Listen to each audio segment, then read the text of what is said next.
Graças a paz, irmãos.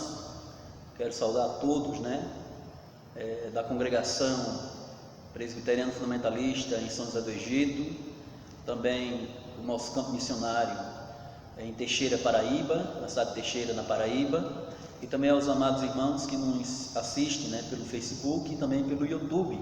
Quero convidar a todos a se inscreverem em nosso canal, o canal Graça Maravilhosa, lá no YouTube, para que você possa estar assim se atualizando do que nós estamos postando, dos conteúdos. Como ficamos de continuar a falar sobre discipulado cristão, e desta vez, continuando sobre a doutrina das Escrituras, iremos falar um pouco sobre revelação, ou a doutrina da revelação. Muitas pessoas acham ou têm uma concepção errônea do que é revelação. Alguns irmãos acham que revelação é o fato de você ver uma luz e falar com você, ou você ouvir uma voz, ou então ouvir um sonho. Então associam isso como revelação de Deus. Mas o que seria a revelação de Deus?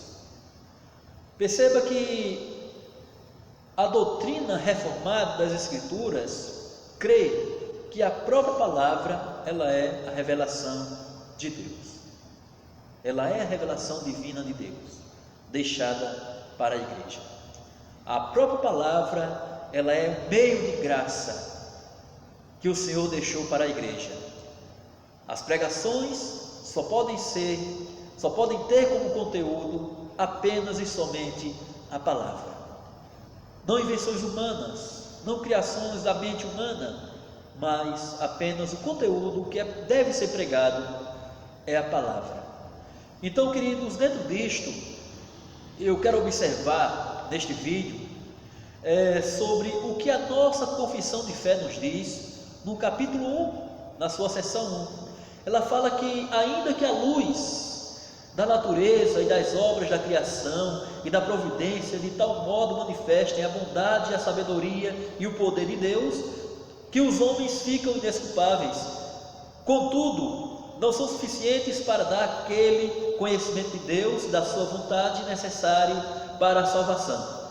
Por isso foi o Senhor servido em diversos tempos, diferentes modos, revelar-se e declarar à sua igreja aquela sua vontade, e depois, para melhor preservação e propagação da verdade, para o mais seguro estabelecimento e conforto da igreja, contra a corrupção da carne e malícia de Satanás e do mundo, foi igualmente servido fazer e escrever toda. Isto torna indispensável a Escritura Sagrada, tendo cessado aqueles antigos modos de revelar a Deus, a sua vontade ao seu povo.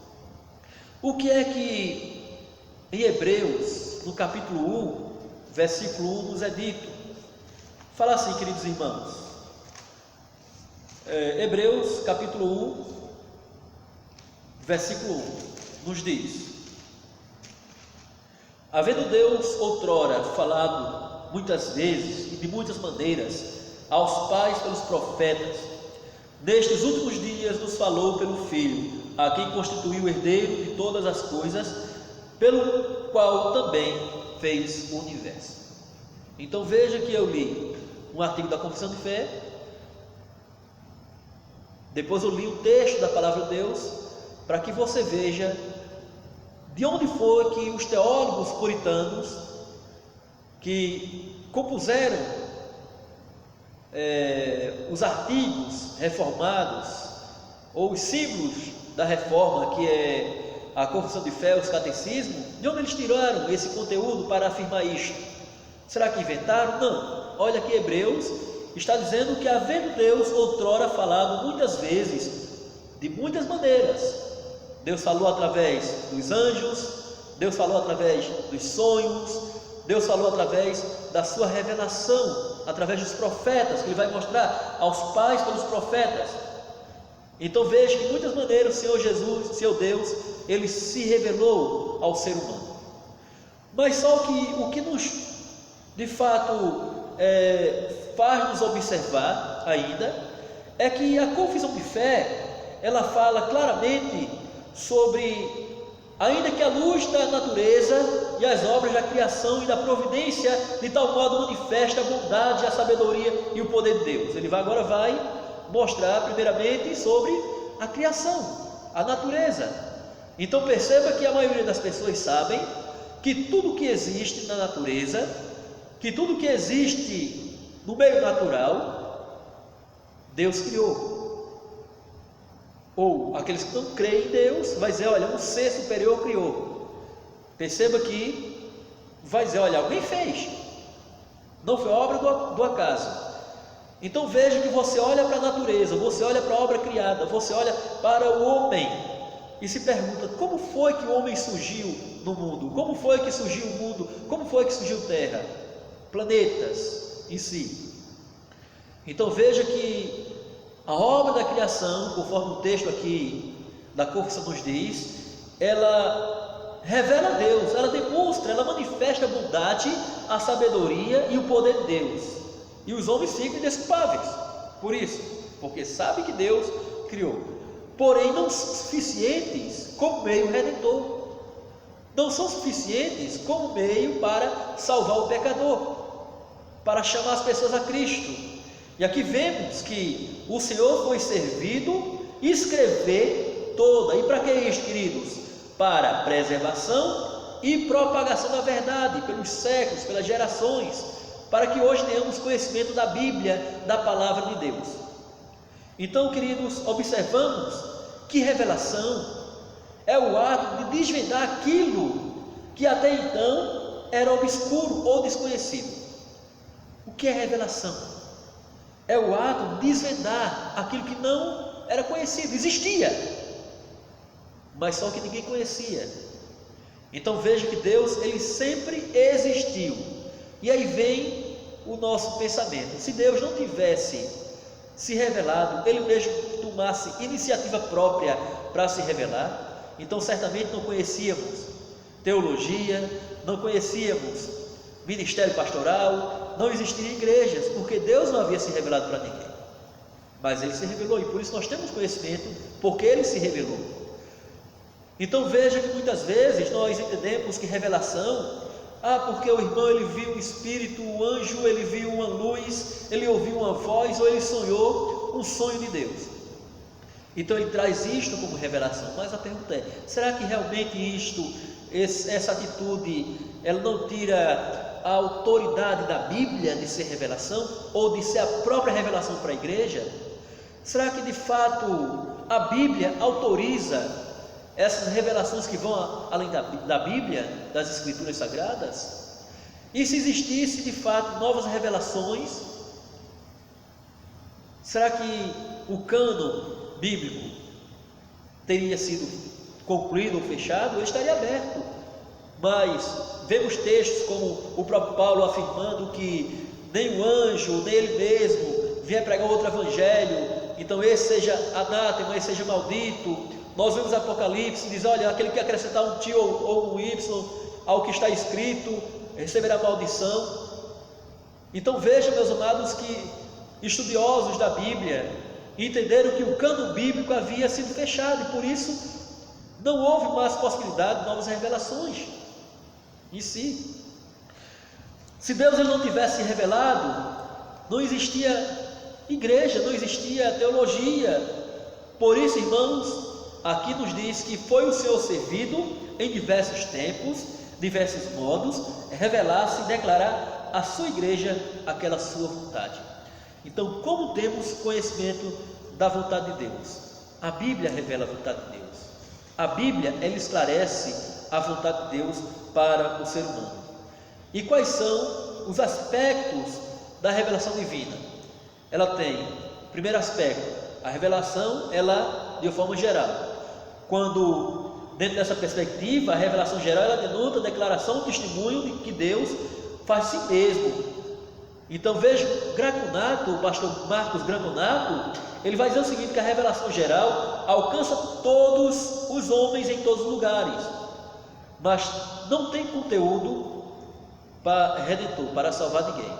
Então você pode olhar a natureza, você pode olhar,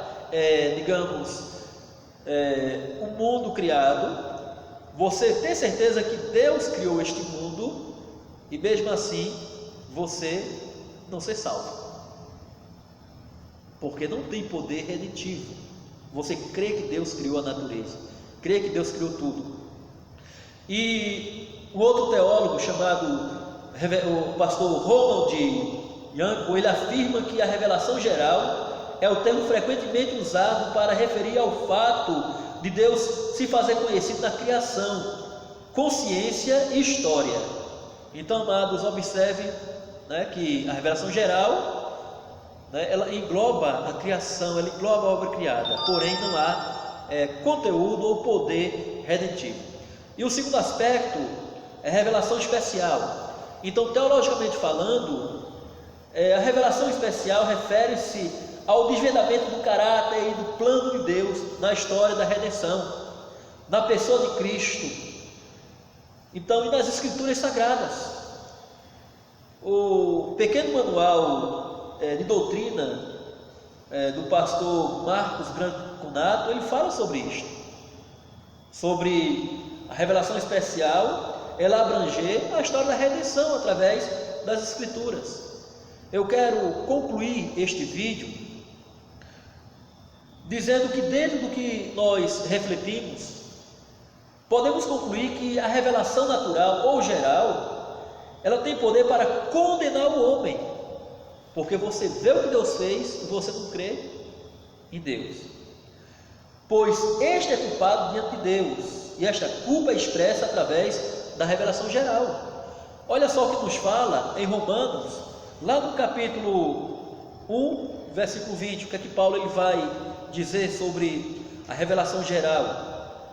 Paulo diz assim, queridos, Romanos 1, 20,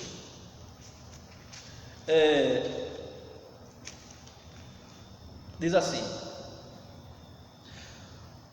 porque os atributos invisíveis de Deus, assim o seu eterno poder, como também a sua própria divindade, claramente se reconhecem desde o princípio do mundo, sendo percebidos por meio das coisas que foram criadas. Tais homens são, por isso, indesculpáveis.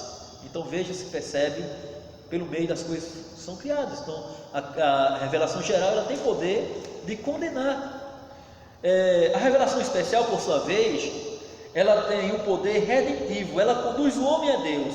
Deus revela à sua igreja a sua vontade, e rejeitar a revelação especial de Deus, que é a sua palavra, que é a Bíblia Sagrada, é rejeitar o próprio Senhor Jesus Cristo.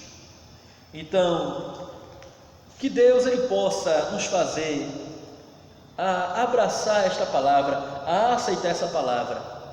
O Senhor Jesus, em Mateus capítulo 10, versículos 32 e 33, nos diz assim, versículos 32 e 33: portanto, todo aquele que me confessar diante dos homens, também eu confessarei diante do meu Pai que está nos céus.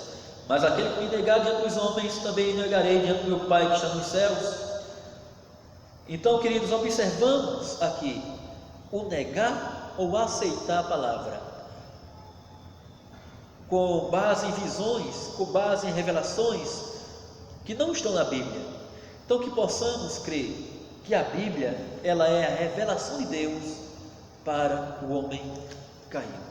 A Bíblia, e somente a Bíblia, ela revela o ser de Deus. Que Deus, pois, assim nos abençoe. Amém?